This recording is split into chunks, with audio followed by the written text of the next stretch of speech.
Now next question है हमारे पास, find the LCM and HCF of the following integers by applying prime factorization method. यानी prime factorization method का use करके हमें इनके एलसीएम और एचसीएफ फाइंड करने हैं। तो सबसे पहले इन जो भी नंबर्स लिखे हुए हैं हमारे सामने उनका सबसे पहले सेपरेट हम एलसीएम ले लेंगे। 12 का एलसीएम क्या हो जाएगा, 2 6 या 12, 2 3 या 6, देन 3 1 या 3। 15 का एलसीएम क्या हो जाएगा, जो इसके प्राइम नंबर्स हैं वो 3 5 या 15, 5 1 या 5। देन 21 का प्राइम फैक्टर्स क्या हो जाएंगे, 3 7 या 21, 7 1 या 7। 12 के फैक्टर्स क्या निकल के आए, 2 इंटू 2 इंटू 3।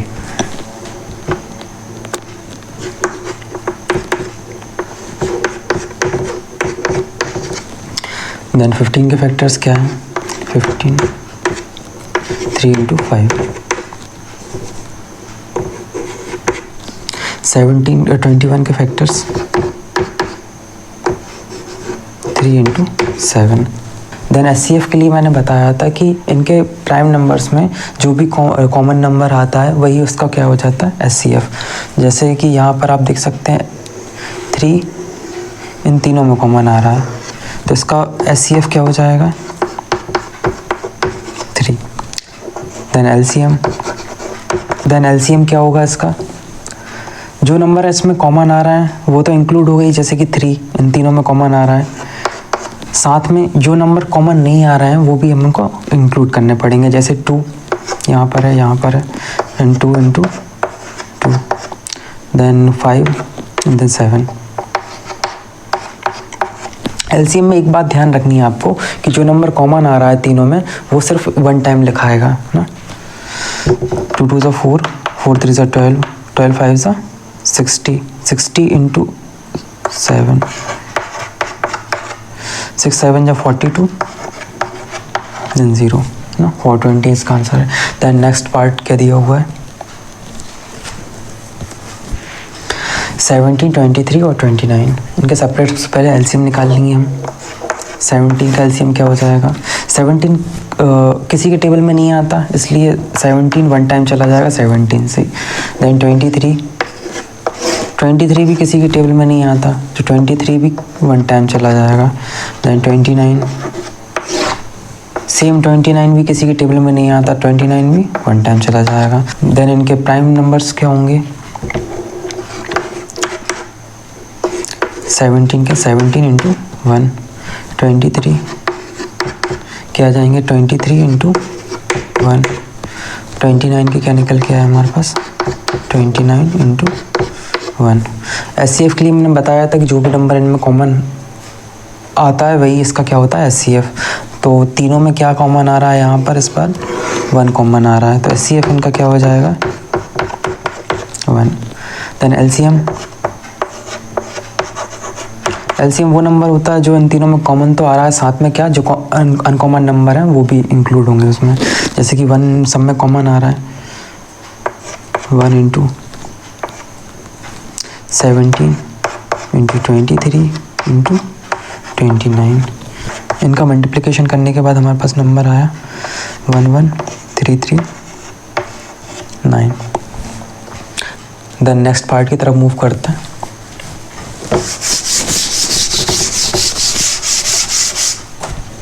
एट 9 एंड 25 इनके सबसे पहले सेपरेट एलसीएम निकाल लेते हैं, यानी प्राइम नंबर्स निकाल लेते हैं।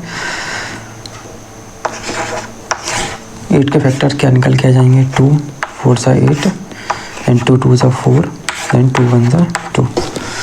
देन 9 के फैक्टर्स क्या निकल के आएंगे, 3 3 सा 9, 3 1 सा 3।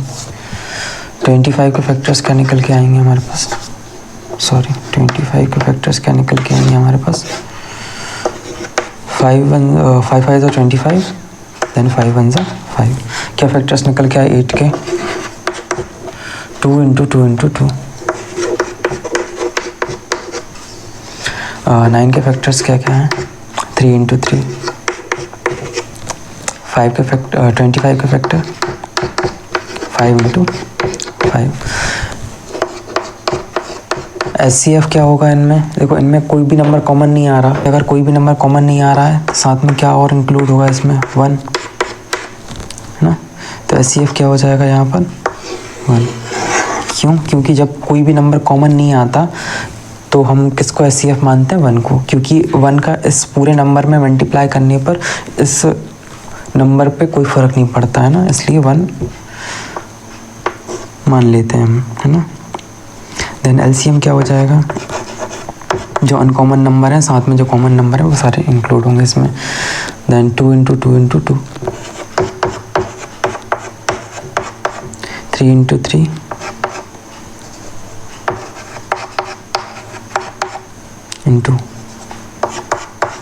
5 × 5, 5 5 is 25, 25 × 2, 50, 2 2 is 4, 3 3 is 9, 9 4 is 36।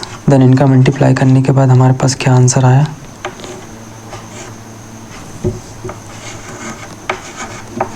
1800।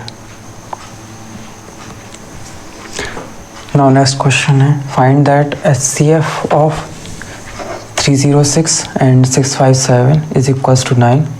Find LCM of 306 657। ये हमारे पास HCF दिया हुआ है इन दोनों नंबर्स का जो कि 9 है। फाइंड करने के लिए क्या कह रहा है, इन दोनों नंबर्स का LCM को फाइंड करना है। जैसा कि हमने सेकंड क्वेश्चन में देखा था कि किन्हीं भी दो नंबर के LCM और HCF का जो मल्टीप्लिकेशन होता है वो इन दोनों नंबर्स के प्रोडक्ट के बराबर होता है ना।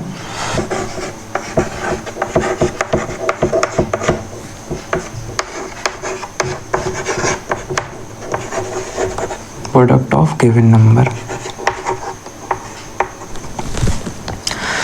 तो हमें क्या क्या दिया है, LCM दिया नहीं है, फाइंड करने के लिए क्या कह रहा है, HCF दिया है 9, तो HCF की जगह पर हम क्या लिख देंगे 9, LCM एज इट इज़ आ जाएगा। देन प्रोडक्ट क्या उन दोनों नंबर्स का, नंबर्स क्या है 306 and 657।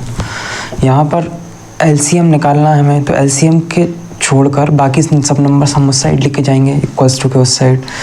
Then LCM as it is आ जाएगा, ये पूरा नंबर सेम आ जाएगा ऐसे एज इट इज़ 657। जो 9 यहाँ पर मल्टीप्लिकेशन में था तो यहाँ पर किस में जाएगा, डिवाइड में जाएगा। Then 3 3 is 9, 3 2 is 6, 3 1 is 3, then 3 9 is 27। 3 से फिर चला जाएगा ये, है ना, 3 7 is 21, देन 3 3 is 9। इन दोनों नंबर्स का मल्टीप्लिकेशन के बाद हमें क्या नंबर मिलता है,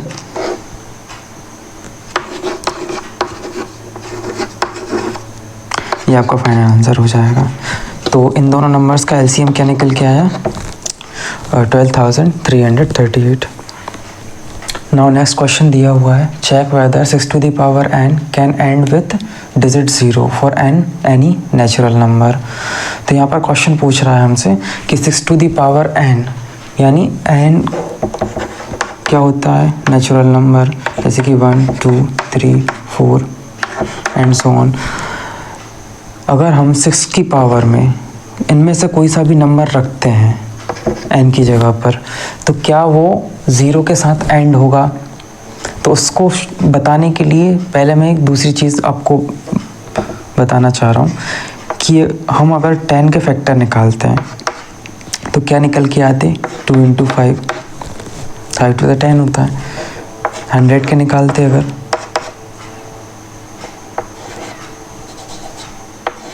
तो 25 × 4, जिसके और क्या फैक्टर निकल के जाते, 25 को और क्या लिख सकते हैं 5 × 5, और 4 को क्या लिख सकते हैं 2 × 2।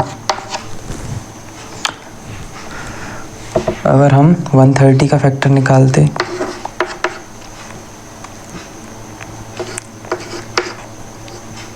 तो क्या जाता, 13 × 10, 10 को और क्या लिख सकते थे हम, 13 प्राइम नंबर है तो इसके फैक्टर तो होंगे नहीं, लेकिन 10 के फैक्टर और क्या निकल के आते, 5 × 2।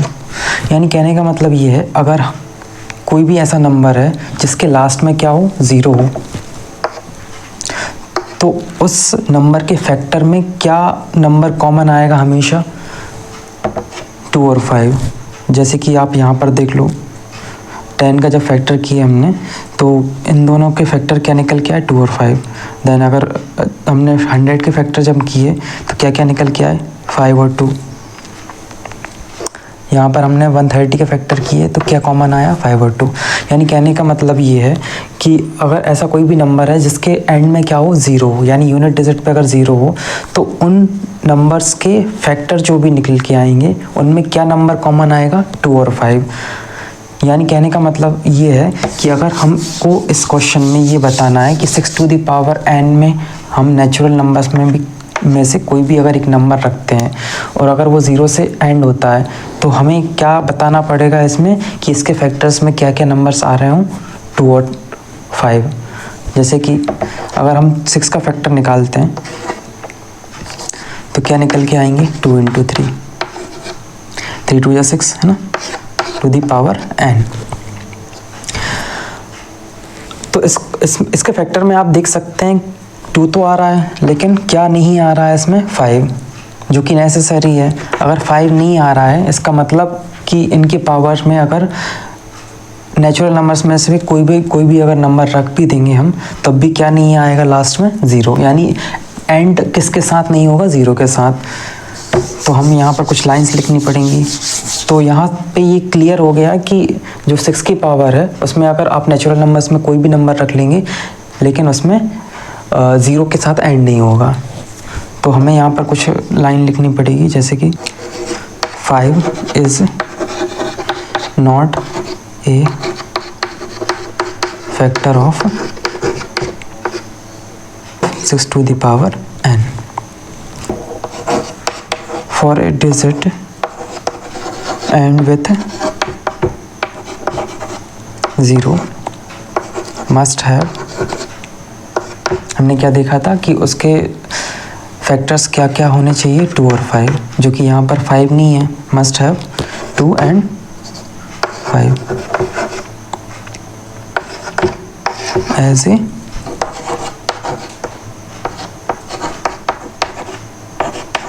Prime factor. Thus 6 to the power n cannot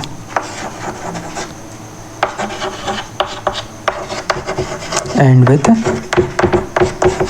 0। तो ये 2-3 लाइन लिखनी पड़ेगी हमें यहाँ पर। तो इस तरीके से हम इसे सॉल्व करेंगे। Then next question.